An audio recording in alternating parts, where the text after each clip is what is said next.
Hola, gracias por aceptar la invitación a seguir leyendo el prefacio de El hombre en busca del sentido. En Amar Libros nos encanta leer en voz alta y compartir lo que leemos. Entonces, empecemos. Fue a desahogarse con su amigo y vecino Paul Polak.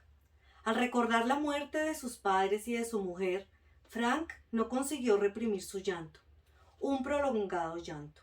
Al atardecer, visitaron al doctor Tushman, por si aún conservaban algún contacto para abrirle alguna puerta a Frank.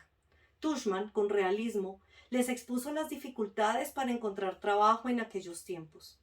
No obstante, prometió tratar el asunto con máximo interés. Al despedirse de Tushman y de Polak, Frank se siente aturdido y derrotado. Pero esta vez se conjuró consigo mismo para rehacer aquel libro suyo con la ayuda de las notas que había tomado en el campo.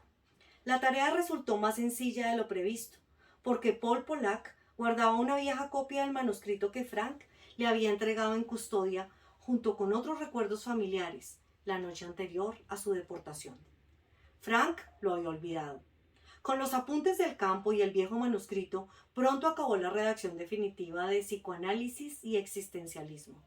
Tushman le ofreció un puesto de neurólogo, inicialmente provisional, que le procuró los recursos mínimos para alquilar una habitación y sobrevivir decorosamente. También conoció a Leonor Catarina, una enfermera de ojos vivarachos y de una dulzura cautivadora. En definitiva, Frank recobraba, pausadamente, el vigor físico y psíquico, y también la ilusión. El éxito de Psicoanálisis y Existencialismo, 3 ediciones en el mismo año, resultó uno de los factores principales para reintegrar a Frank en los afanes de la vida cotidiana.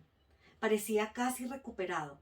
Sin embargo, notaba un ligero desasosiego afectivo que repercutía en su ánimo, ahora frágil y tornadizo. Comprendió que, en su interior, aún continuaba abierta la herida de la salvaje indignidad sufrida en el lager. Debía cicatrizar, con presteza. Eligió la catarsis como terapia. Para ello decidió refundir en un escrito las atrocidades vividas en el campo, y suponiendo que al verbalizarlas liberaría su pesada carga emocional. Y así nació la idea de este libro. Conviene retratar la escena. Debemos situarnos en una Viena sumida en la pobreza y afanada en la tarea de la reconstrucción. Diciembre de 1945. Frank vive en una habitación de alquiler, con pocos muebles, bastante destartalados, con una luz escasa y con las ventanas tapadas con tablones debido a la falta de cristales. Cada amargo recuerdo aviva con crudeza sus sentimientos. Formula y reformula cada frase hasta encontrar la palabra adecuada. Intenta expresarse con la precisión con la que un cirujano maneja el bisturí. Trabaja a ritmo frenético, deambulando por la habitación de un extremo a otro. 3 secretarias, por turnos, transcriben taquigráficamente el torrente de pensamientos dictados por Frank. De vez en cuando, rendido y conmovido, se sienta en una silla y llora. Las secretarias respetan discretamente aquella irrefrenable erupción de emociones y sufrimientos. En 9 días la obra estaba concluida. En esos 9 días Frank limpió de su intimidad hasta la más mínima mota de rencor o resentimiento. No olvidó la experiencia de los campos, pero sí superó la experiencia personal. La crónica de este libro es sugestiva. Apareció por primera vez en 1946 con el título Un psicólogo en el campo de concentración. Los pocos ejemplares de la primera edición se vendieron con rapidez. Debido a ello, enseguida publicaron una segunda edición más numerosa, pero esta vez la obra pasó prácticamente desapercibida, hasta el punto de que la mayoría de los ejemplares se ofrecieron en saldos o terminaron en la guillotina. Parecía incomprensible el comportamiento desigual de las 2 ediciones. Por eso, Frank consultó con Deutig, su editor. Para animarlo y aleccionarlo sobre los caprichos itinerarios de ciertos libros, le contó las peripecias comerciales de la interpretación de los sueños de Freud, una de las obras cumbre del psicoanálisis, que también pertenecía a su fondo editorial. En 1900 se publicó la primera edición de 1000 ejemplares. 100 se destinaron a reseñas y por tanto solo salieron a la venta 900 ejemplares. Las 900 copias tardaron en venderse 10 años y tiempo después se convirtió en un libro universal. El libro se tradujo al inglés. A pesar del fracaso de la edición alemana, bajo el título Desde el campo de la muerte al existencialismo, también con escasísimo éxito. Únicamente se vendieron unos cientos de copias.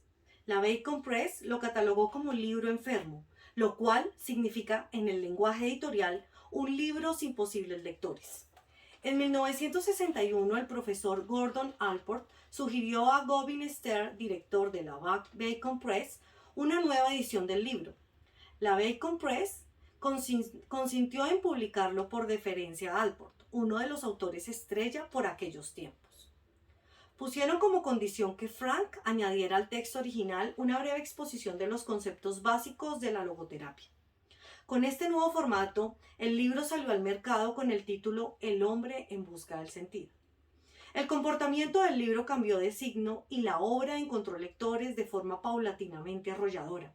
El éxito de esta edición fue deslumbrante.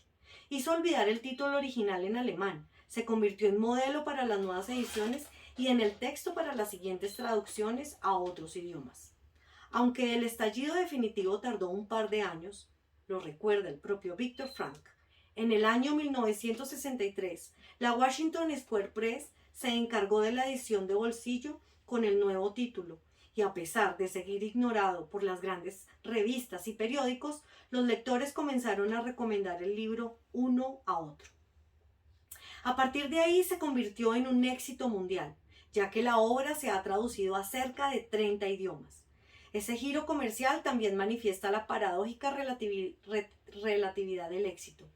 De libro enfermo a ser declarado por la Library of Congress en Washington como uno de los 10 libros de mayor influencia en Estados Unidos en el siglo XX. De ser silenciado en las asociaciones y revistas científicas, hasta ser considerado por Karl Jasper como uno de los pocos grandes libros de la humanidad. Una opinión similar ya había sido aventurada por el profesor Gordon Allport en el prólogo de aquella primera exitosa edición norteamericana. Recomiendo calurosamente esta pequeña obrita por ser una joya de la narrativa dramática centrada en torno al más profundo de los problemas humanos. Su mérito es tanto literario como filosófico y ofrece una preciosa introducción al movimiento psicológico más importante de nuestro tiempo. Tal vez este último comentario suponga más un halago merecido que un frío juicio científico.